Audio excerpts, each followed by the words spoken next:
Yeah, this is one of those games where you really don't know what to say. You don't know how you lost it.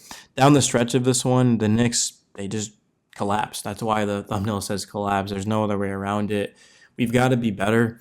We've got to take smarter shots. We've got to defend. We've got to crash the boards. The reason why the Knicks last season were so good is because they just wanted it more than everyone else. We had Dante DiVincenzo. We had Isaiah Hartenstein.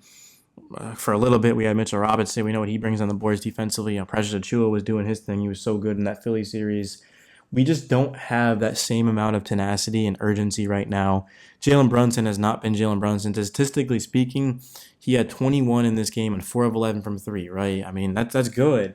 But it's just Brunson when the game's on the line the past two. Even you look at the Cleveland loss, he just hasn't been Brunson. And if you guys are paying attention, which I know you are, teams are shifting their defense toward Brunson. They're double teaming him off of pick and rolls. They're forcing Josh Hart to take a three. And when Cat is driving, he's getting hit a lot. He's not really getting fouls. He did take 7 free throws. So I'm not saying Cat didn't get any calls. But the Knicks, they really haven't just been getting those calls. I don't want to make excuses, right? Trust me, the Knicks need to be better. But the Rockets game, there was a lot of missed calls. There was a missed travel when Jalen hit that three that started like ice the game, where just the momentum was just out of our control.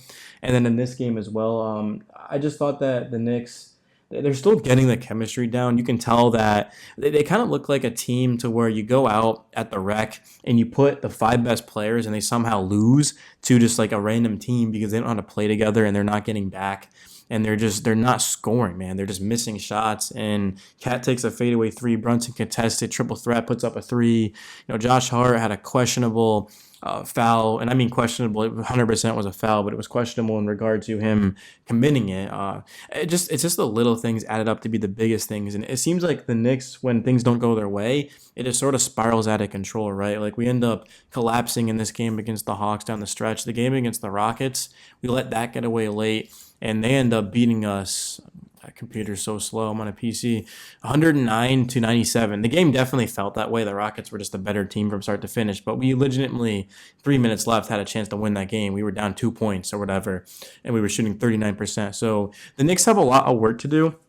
Obviously, it's not a lack of talent. Like nobody's gonna sit here and say the Knicks need more talent. They're perfectly fine. We need to wake up. We need to wake up.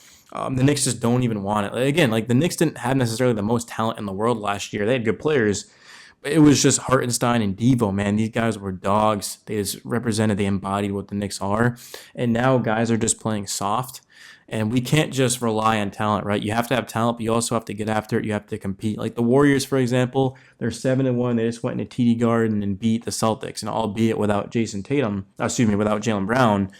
But that's just kind of the difference between a team like the Warriors and the Knicks right now. Is the Warriors have a young team with Steph, and they know their identity. The Knicks are still trying to find it. So it's just I don't even know what to say to this point, man. Like the Rockets game, coming off of 2 straight wins, the Cavs game, we kind of let that get away. I was thinking the Knicks would come back out here, they blow out the Hawks, and then get back on track. But we didn't, man. It's just how you lose. It's how the Knicks are losing that's so frustrating, man.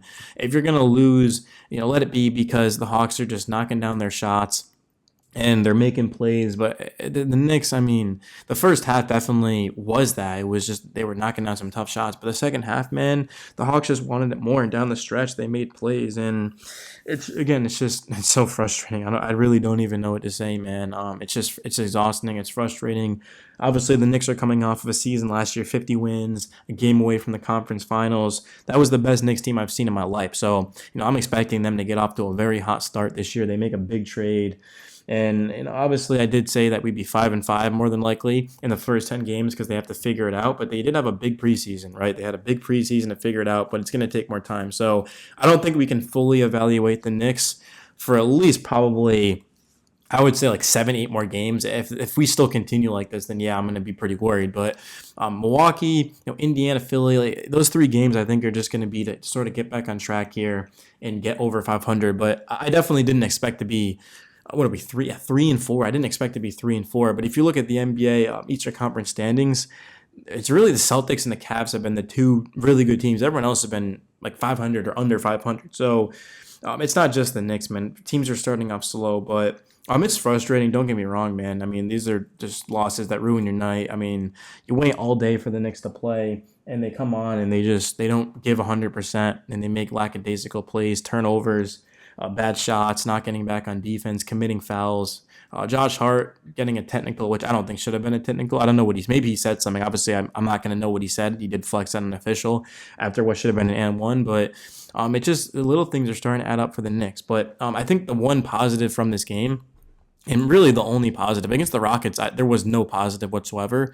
But I think the one positive from this game, really, I'll say two. I'll say Tyler Kolek is now 4 for 4 from three, but I'm pretty sure, correct me if I'm wrong, is a Knicks record. I don't think any Knicks rookie had ever made his first 4 threes, but that was one. But also Cat, right? Cat is playing well. 34 in this game, 16 rebounds. He was the one guy who got after it and tried to do whatever it took to win. He had 3 blocks, right? Josh Hart obviously was hustling, 8 boards, 8 assists, 14.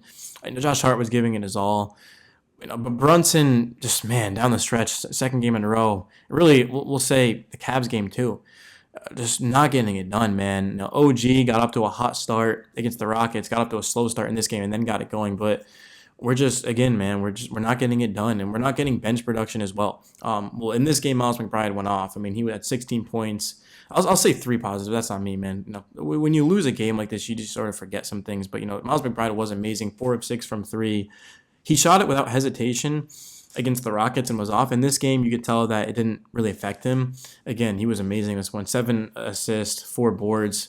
McBride, I thought, played some good defense too on Trae Young, who was off in this game. Trae finished the game shooting just 7 of 21. So I'll give McBride credit. But yeah, it's just frustrating, man. I'm kind of holding it in as much as I can because this is bad, bro. But obviously, it's going to be cleaned up. Like, the Knicks are not going to be an under 500 team this season. Even last year, the Knicks got off to a slow start, and they ended up getting really hot and finishing with a second seed. So there's still a ton of time left. Obviously, I'm not overreacting. It's just frustrating in the moment.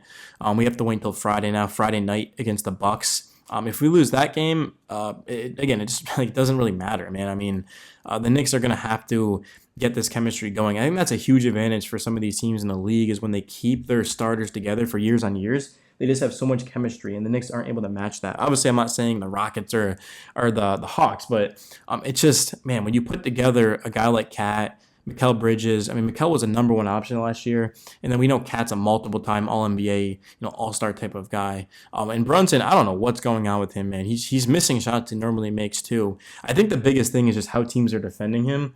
They've had great game plans, and now it's up for Brunson and the Knicks to figure out how to sort of not combat, but just sort of try to figure out a way to get around that. But that's really all I got, man. I don't want to spend any longer talking about this game. Let me know your guys' thoughts. By the way, I did just go and watch another game after the Knicks game, so if I missed a couple of things, please let me know in the comments, man.